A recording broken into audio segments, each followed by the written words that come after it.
Alright, today we're going to discuss the most important muscles to train, okay? We all have these muscles, but we should really try to strengthen these particular muscles especially.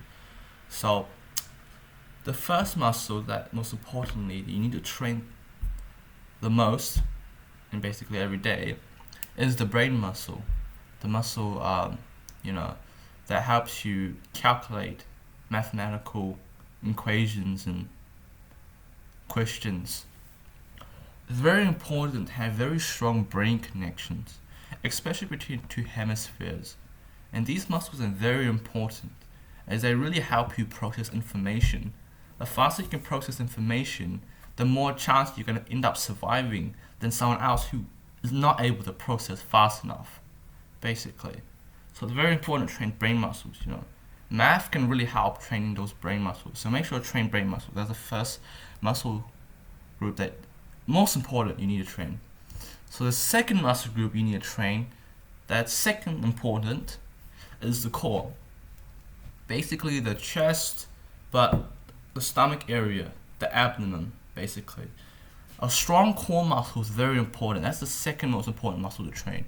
The reason being is because the core, as you know, in a star, the core is has the most mass. It's the most concentrated area. It's the most dense and it's the most concentrated. But it is where all the mass are. We all know that gravity acts towards the center of mass, right? So that's why it's important to train the core.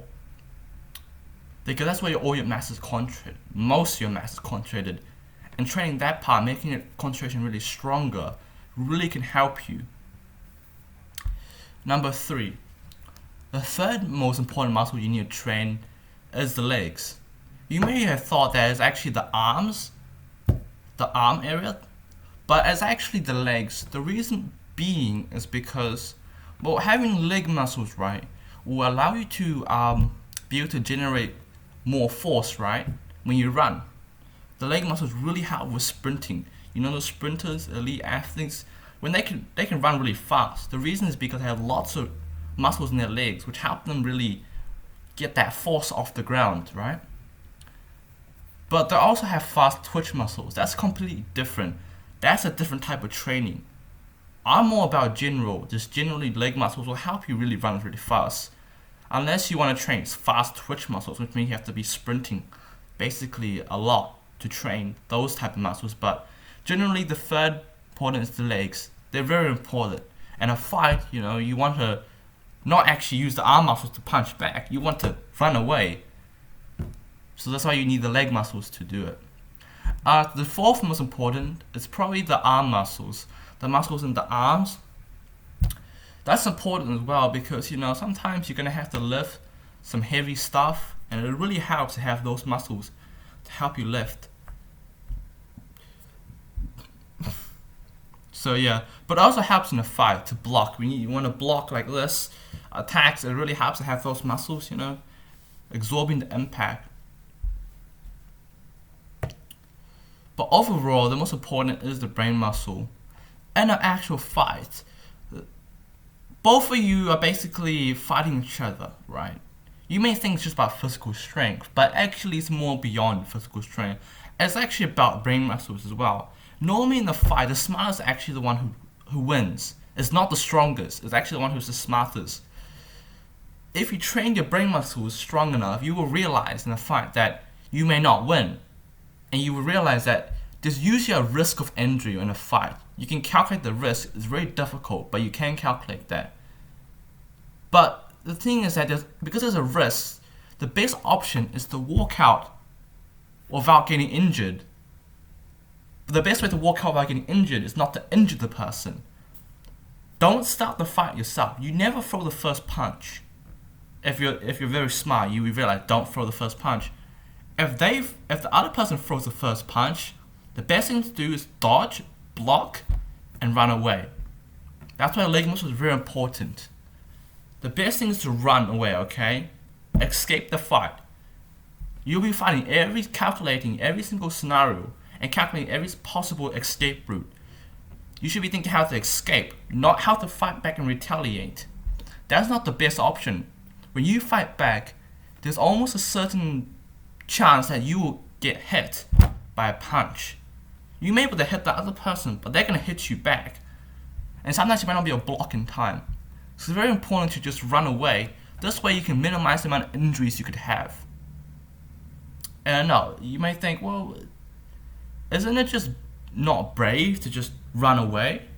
But actually, you don't really want to get injured, right? In a fight, both persons probably gonna get injured, okay? Unless there's a disparity in strength. If this person's stronger than you, and you really want to fight them, there's something wrong with you because you're gonna get injured severely, more than this guy.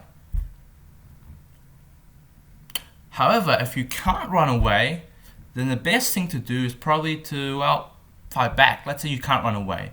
You're pinned against a wall, behind you can't go forward because in front of you, he's blocking your route of escape.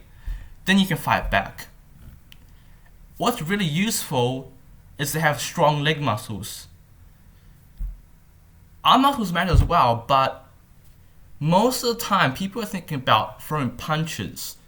They're not thinking about using the legs to kick. Actually, you can actually generate more force in the legs than the arms. You would have realized by now, the leg muscles, the legs are much bigger and more mass than the arms. And because there's more mass, there's more force. Force equals mass times acceleration. So yeah. So in a fight, it's best to use the legs to kick. That's why I have strong leg muscles. My arm muscles are not as strong as my leg muscles because, I'm focusing on the legs. My arm muscles are focused a little bit, but it's mostly in the legs because I'm more about running, escaping, having endurance to, escape. I'm not thinking about throwing a punch back. I don't train to punch. I train to block. I train to dodge, to be very fast, and be really quick on my feet to, dodge those attacks, to run away. But most importantly is the kicks. I'm more focused on being able to kick. I'll kick the person and then just run away. But I have to be very fast as well. I know that I won't be able to generate much force within the arms. I don't have a lot of mass in the arms, but I'm not very fast when I punch. Therefore, the force would be much lower than, if I were to increase the mass or be very fast. But overall, that's probably the best thing to do fight, is to run away, dodge, kick, block. That's what I would do. This way I can not get injured. The chance of me getting injured is much lower.